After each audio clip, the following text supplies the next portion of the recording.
खबर शामिल करते हैं जंग से। ब्यूरो चीफ मोहम्मद हुसैन की रिपोर्ट के मुताबिक जंग फॉरेस्ट ऑफिस जंग की मौसम बहार की आमद पर हाई स्कूल जंग में तकरीब शजरकारी divisional forest officer Fayaz Khan Baloch की शिरकत। तफसीलात के मुताबिक सैटेलाइट टाउन के हाई स्कूल में शजरकारी की अहमियत, पौधों के माहौल और इंसानी ज़िंदगी पर असरात के हवाले से प्रोग्राम मुनक़िद हुआ, जिसमें divisional forest officer Fayaz Khan Baloch ने खसूसी शिरकत की और बच्चों को जंग के माहौल, आबो हवा और मिट्टी में कुदरती परवरिश पाने वाले पौधों, दरख्तों और आपको सिस्टम की अहमियत पर लेक्चर दिया। इस मौके पर उन्होंने कहा कि जंग का नाम ही दरख्तों के झुंड से मंसूब है और यहाँ पहले जंगल होता था। दरियाए चनाब और दरियाए जेहलम की वजह से जंग का माहौल कुदरती तौर पर दरख्तों के लिए निहायत मौजूद है।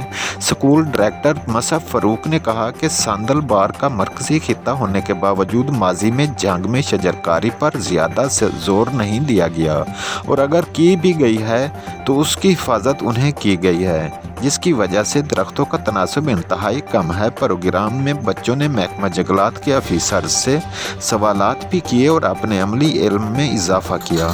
शजरकारी आगाही प्रोग्राम के अख्ताम पर बच्चों ने स्कूल और गिरदनवा में पौधे लगाए, जिसके लिए महकमा जंगलात ने उन्हें तकनीकी तरतीब फराहम की।